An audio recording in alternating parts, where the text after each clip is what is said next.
तो अगर मैं कहूँ कि इंडिया में जितनी भी प्रॉब्लम्स हैं, चाहे वो एजुकेशन से रिलेटेड हो, इंफ्रास्ट्रक्चर से रिलेटेड हो, करप्शन से रिलेटेड हो, पुलिस या फिर नेताओं की नेतागिरी और दादागिरी से रिलेटेड हो, सबका सिर्फ एक सॉल्यूशन है। मतलब केवल वही सॉल्यूशन नहीं है, लेकिन हाँ, उसकी वजह से ये सब कुछ कंट्रोल हो जाएगा। तुम लोगों को लगेगा कि ये बच्चा क्या आके बक रहा है, लेकिन अगर उन लोग मेरी बात को ध्यान से सुनते हो तो यू विल रियलाइज कि हाँ, मैं कुछ सही कह रहा हूँ। और हाँ, मैं उन लोगों की बात नहीं कर रहा जो किसी पार्टी को अपने माँ बाप बना करके बैठे हैं, उनके घर का राशन पानी उन्हीं पार्टी के पैसों से चल रहा है। उनसे मैं कुछ नहीं कह सकता। उनको ना देश से कोई मतलब है, ना यहाँ के लोगों से कोई मतलब है। उनको बस अपना पेट भरने से मतलब है और जय पापा आई मीन जय मोदी जय गांधी करने से मतलब है। खैर, वो लोग जिनको सच में देश से मतलब है, ये वीडियो वो लोग देख सकते हैं एंड आप लोग अपने विचार मुझे बता सकते हैं कि आप इस चीज़ से सहमत हो या नहीं। तो चलो शुरू करते हैं।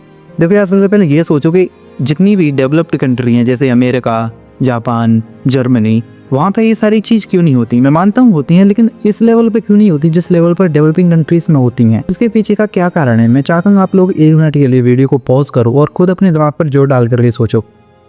मुझे लगता है तुम लोगों ने वीडियो पॉज कर ली होगी। तो चलो मैं अपनी बात पे आता हूँ। दोस्तों देखो, अकॉर्डिंग टू मी, मुझे ऐसा लगता है कि वहाँ पे ये सारी चीज़ें इसीलिए नहीं हो पाती क्योंकि वहाँ के लोग जागरूक हैं, वहाँ के लोग एजुकेटेड हैं। अब तुम लोग बोलोगे कि एजुकेशन क्या है, इंडिया में नहीं दिया जा रहा? भाई बिल्कुल दिया जा रहा है, लेकिन एजुकेशन से मेरा मतलब समझो आप सबसे पहले। दोस्तों मान के चलो कि अमेरिका में एक आदमी है, उसको पुलिस वाले आकर के पीटते हैं, वो भी बिना बात की। जैसे हमारे यहाँ पे कई बार देखने को मिलता है। भाई मैं इसमें कुछ नहीं कहूँगा, आप लोग देख रहे हो डेली ये केसेस आते हैं कि कैसे पुलिस वाले बिना बात की आम लोगों को मार मार करके पीट देते हैं। ये अमेरिका जापान में क्यों नहीं होता?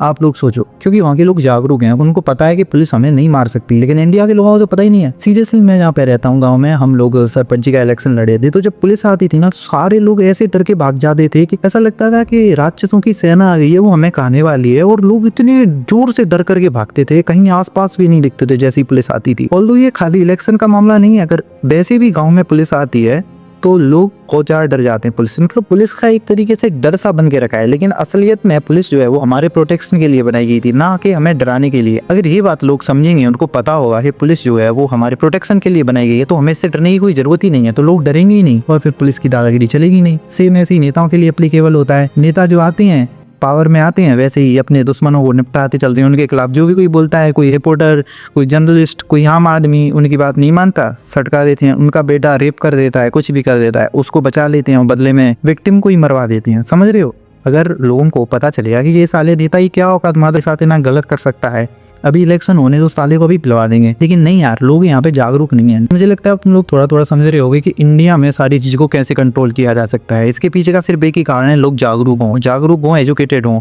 एजुकेशन से मेरा मतलब वो रट्टूफिकेशन वाली एजुकेशन नहीं है जो हम लोगों को पढ़ाया जाता है। बिल्कुल भाई यूजलेस है अकॉर्डिंग टू मी। मैं मानता हूँ तुम लोग उसमें वो पढ़ा रहे हो जो साइंटिस्ट बनने के काम आता है, लेकिन मुझे साइंटिस्ट बनना ही नहीं है। कम से कम मुझे मेरे फंडामेंटल राइट्स तो बताओ। कम से कम मुझे ये तो बताओ कि यहाँ पे एक गैल चलता पुलिस वाला मुझे मार नहीं सकता। कम से कम ये तो बताओ कि कोई भी नेता आकर के मुझ पे दादागिरी नहीं कर सकता। वो नेता 2 कौड़ी का जिसको मैंने वोट दे करके वो वहाँ गद्दी पे बैठा है, वही आकर के मुझ पे दादागिरी कर रहा है। कम से कम ये तो बताओ कि सरपंच जो है वो मेरे हक के पैसे मेरे अकाउंट से नहीं निकाल सकता, जबकि निकाल रहे हैं। मैं आपको इसका एग्जांपल भी दे सकता हूँ। दोस्तों मनरेगा के बारे में आपने सुना होगा, वही जिसमें गाँव के लोगों को पैसे दिए जाते हैं। तो अभी पता है एक गजब का स्कीम चल रहा है। होता ये है कि सरपंच जो है वो रिपोर्ट्स में ऊपर भेज देता है कि हाँ, यहाँ पे हम लोगों ने काम करवाया है, ये लोगों ने काम किया है, तो इनके लिए पैसे डलवा दो। लेकिन असल में ना तो वो सरपंच वो कोई काम करवाता है, और जो जिन लोगों के लिए पैसे डलवाता है वो लोग कहीं काम करने जाते ही नहीं है। वो सरपंच जाता है उनके घर, उन पे फिंगर लगवाता है, उनके अकाउंट से पैसे निकाल करके घर ले आता है।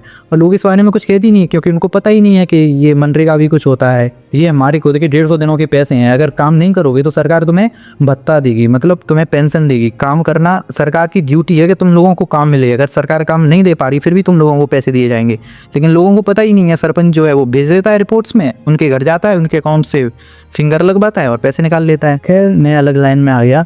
हाँ, तो मैं कह रहा था, तुम लोग सोच रहे हो कि इतनी बकवास कर दी लेकिन सॉल्यूशन नहीं बताया। तो दोस्तों सॉल्यूशन यही है कि लोग जागरूक हों। और लोग जागरूक कैसे होंगे, उसका सबसे बड़ा और सबसे ज़्यादा सिंपल तरीका जो है वो है कि उनको बचपन से ही इस बारे में बताया जाए। मैं चाहता हूँ कि हमारे एजुकेशन सिस्टम में जैसे ही बच्चे के पास सोचने समझने की क्षमता आए, जैसे ही उसके अंदर थोड़ी सी भी बुद्धि आए, थोड़ा सा विवेक आए, जैसे ही वो पढ़ लिखने की, चीज़ों को समझने की समझना शुरू कर दे, जैसे ही वैसे ही उन लोगों को मैथ्स के साथ ये सब भी सिखाया जाए, उनके फंडामेंटल राइट्स सिखाए जाए। मैं मानता हूँ कि अब की जनरेशन तो गई, उन लोगों के पास तो कुछ है ही नहीं, वो तो डर डर के ही हैं, लेकिन हमारी जनरेशन, हमारे आगे आने वाली जनरेशन, उसको इन सब चीज़ों के बारे में बताया जाए। उनको सिखाया जाए कि पुलिस तुम पे हाथ नहीं उठा सकती, उनको सिखाया जाए कि नेता तुम पर दादागिरी नहीं कर सकते, दादागिरी कर रहे हैं तो 1 साल में पलट दो सालों को। उनको सिखाया जाए कि सरपंच तुम्हारे पैसे नहीं खा सकता, तुम पर कोई भी दादागिरी नहीं चला सकता। We are living in democracy, not in dictatorship. लेकिन यहाँ के लोग जो होते हैं वो डिक्टेटरशिप की तरह ही रह रहे हैं। हाँ, तो खैर यही बात थी जो मैं तुम लोगों से कहना चाहता था कि लोगों को जागरूक करना पड़ेगा। जागरूक कैसे करेंगे? एजुकेशन सिस्टम के थ्रू करेंगे। हमारे पास एक पहले से ही स्ट्रक्चर बेस तैयार है, हमें उसमें थोड़ी सी मॉडिफिकेशन करने की जरूरत है। बच्चों को बचपन से ही पॉलिटिक्स के बारे में पढ़ाया जाए, करंट अफेयर्स बताए जाए, कौन सी सरकार क्या कर रही है, क्या सही है क्या गलत है, इस बारे में बच्चों को अगर बचपन से ही पढ़ाया जाएगा तो डेफिनेटली ये जो सारी प्रॉब्लम्स हैं वो ऑटोमेटिकली खत्म हो जाएंगी। By the way, thanks for watching video. इसके बाद जो वीडियो आने वाली है वो बड़ी मजेदार होने वाली है, बहुत ही मस्त वीडियो दोस्तों। मैं बड़ी प्लानिंग और मेहनत करके उस वीडियो को बनाने वाला हूँ। आप लोग सब्सक्राइब कर सकते हो अगर मेरी जनरेशन से हो, अगर तुम लोग मेरे जैसे हो, मुझे अपने जैसा मानते हो और देश को सुधारने के लिए अपना जितना हो सके उतना योगदान देना चाहते हो, लोगों को जागरूक करना चाहते हो, तो प्लीज सब्सक्राइब करो, मेरी बहुत